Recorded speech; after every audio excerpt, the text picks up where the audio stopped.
Welcome to your second tutorial for Module 2 and business writing. We're going to focus on how to actually write your memo, which is due very soon. So you should have already completed activity 2.1, where you find some characteristics of good business writing. The other article you'll need to have read is going to lousywriter.com, and you're going to search for the article called The Elephant in the Room, and read it as well. Now, the most important part of this article is the memo. This one is due soon, and there's two resources that you can use. Either one is fine. The textbook will have information on writing in the workplace, and it'll have information on the memorando. The other source is the OWL at Purdue, and that is the online writing lab, which is an excellent resource for you for this class and for future writing, and it's referred to often in this course. So let's just go to the OWL at Purdue site. We're going to click on the link here, and you'll see the homepage for it. I would recommend that you bookmark it so that you can come back to it frequently. Now, the fastest way to find information in OWL is just to type in memo in the search feature and see what comes up. And I want you to look at two parts for the memo. The first one, the first handout, talks about the audience, purpose, and all the reasons why you write the memo. Now, if you click right here down at the bottom, you'll see it's for a full resource for printing. And the window will pop up, and you can print that out or save it. But it's very important in here that you look at the information on this article. It will talk about the purpose of the memo. It will also give you, excuse me, it will also give you the parts of the memo. So we're going to go through this very quickly, and we're going to highlight some of the parts of the memo. The first part is the heading segment, and it will always look exactly like you have here on this page. You're going to have a heading segment that has to, in capital letters, or caps lock as we say, to the reader and the job title. Even if you don't know the position or the person in the position, you might say to Human Resources Director. The best answer when you're writing a memo, though, is to actually go to the company's website and find out the name of the person you're addressing the memo to. It's much more personal. So a business letter, a memo, tends to be slightly more personal than a memo, but not necessarily. Anyway, you need to have the reader, the person who you're addressing it to, and the job title. Then you also need to have from, your name, and your job title. The date, the complete and current date.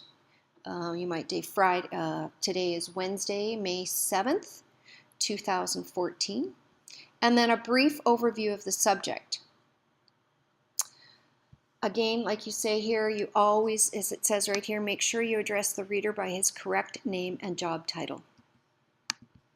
Now, the next part of the memo is the opening segment, and that's usually a brief 1 to 2, maybe 3-line statement that is explaining the very brief purpose of the memo. Memos are meant to be read very quickly, and they're often included along with a series of documents. For example, if you're faxing over a contract or you're submitting a contract, you might have a memo on front of the contract that has a brief explanation of the purpose of the memo. Maybe you need people to sign it, or of the contract, you might need people to sign it, or whatever action you're done. But anyway, the opening memo segment is going to tell you the purpose.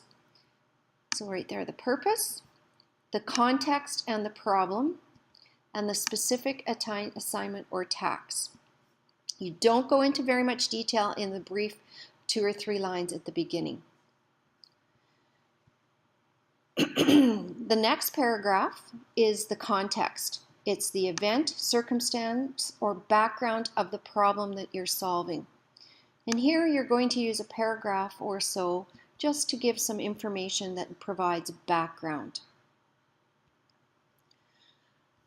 The task segment comes next.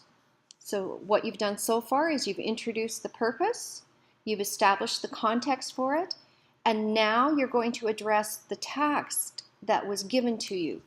This is where you describe what you were doing to help solve the problem. If an action was requested, your task may be indicated by something like, you asked that I looked at the documents that provided on such and such a date. Or if you want to explain your intentions, you might say something like, to determine the best method of promoting the new fall line, I will do the following. I will take the following actions. Something like that. What you need to be sure is that you have to be convincing that there is a real problem and do not include insignificant details. So there's a fine line between too much information and not enough information. A summary segment. If your memo is longer than a page, you're going to have a separate summary segment. Usually memos are less than a page. Sometimes they might be a page and a half. It just depends. After that, there is also a discussion segment. The information that is most important, your key findings with the recommendations, supporting facts and research to back up your assignment, and the final section, the closing statement. And this is your courteous ending and makes very clear the action that you want your reader to take.